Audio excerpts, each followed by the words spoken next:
Hey everyone, it's Holy Bell and welcome back to my channel. So today's video is basically how do I film my videos and what do I use to film them with and how do I edit them. So this is just going to be a brief overview of how I do these things. If you'd like a video basically detailing the specifics about it, leave a comment below and let me know. I'd love to do a video on that. Without further ado, let's start. So first things first, the camera. You have to shoot the video with something, of course. I started off using my mom's Galaxy S7 that she got as a gift. She didn't exactly like the size of the phone and she wasn't using it, so I might as well have used it. It has a great camera. It was limited by certain things, but overall it was a great starter camera. Now let's stop there. Starter camera. Obviously, not everyone's going to stay at the smartphone level. That doesn't mean that you can't stay doing smartphones forever.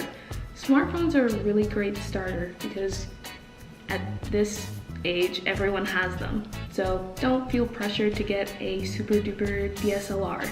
I felt like that and then realized how heavy those things were and then it just wasn't going to happen. So instead I got the Canon G7X Mark II.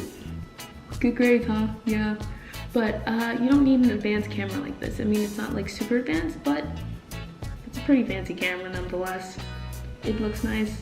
I had to learn some things to use it, but you don't really need it to start off. Now some accessories if you do have a camera. I will specify if they're for smartphones or if they're not for smartphones. Now I'm gonna start with the camera stuff. Extra batteries, tons of SD cards. This also includes the smartphone stuff. If you have mini, or I forgot what size they call those, but the smaller tiny SD cards that you can put in your phone if your card is SD expandable, get many of those. You don't want to get a huge 128 gig one and then find out it got corrupted and then your whole day's footage or weeks or whatever was on it is just all gone. So I have two 32 ones from Transcend and PNY. I have another one from Transcend that is 64 gigabytes, but I got it from Wish for like $2, free shipping. I mean, it was a good deal. If you have a camera, the camera bag is kind of like helpful in keeping all your stuff. I use this to keep all of my SD cards and my battery stored in a nice place where it's safe, protected from dust, and all that nice jazz. Some other things that I got was a tripod. Now you can see I'm extending it right now and it's pretty tall. Actually, almost as tall as I am. Yes.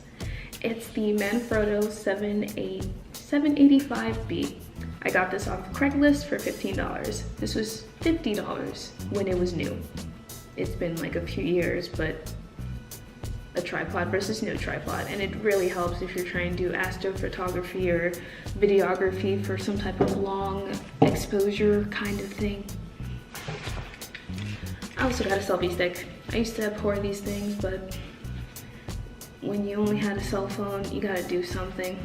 Mine is from iGenio. I got this for around $30 on Amazon, and it also works with GoPro accessories, which I can borrow from my school, so I may be experimenting with that. Now video editing.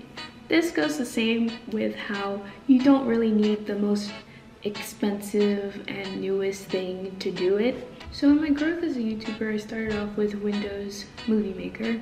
Then eventually I got used to it and got my hands on a copy of Sony Vegas Pro 13, I believe. Now I liked how it worked. Hi neighbors. Sorry about that. Now I liked how it worked, but it wasn't super intuitive to me, and when I wanted to do some transitions and some special effects here and there, I honestly had no idea what I was doing. There weren't any tutorials, and let's just say it's not the easiest thing to learn. So then I moved to Adobe Premiere Pro, which to me is so much easier to understand. Even though there's a lot of jargon, it's just so much simpler if you can afford it. I currently go to a school where I can get a discount on the Creative Studio, so depends on you. So video ideas, one of the hardest parts of YouTube. So mostly I get my ideas from Pinterest. if I see anything interesting there and put my own spin to it, or just look at other YouTubers that do the same thing as me, but just, how do I make it me? I also get my ideas from blogs that I read sometimes and see, okay, that's a good general idea. How do I make it very specific to me? Again, this is making your content unique to you so that you show what you have to give to the whole niche, whatever. And then sometimes I just have inspiration. There are experiences and things that have happened to me that I want to share, and sometimes it's not just on Pinterest or a blog, so I might as well make a video idea about it. It is what it is. My life is different from yours. So this is just a brief overview again of how I make my videos, what I use to make my videos, and how do I go about making them. Kind of. A little bit. Stop moving! Anyway, people are coming. I have to go. I'll see you next time. Bye! Found one easier than the other, and I'm more used to it now.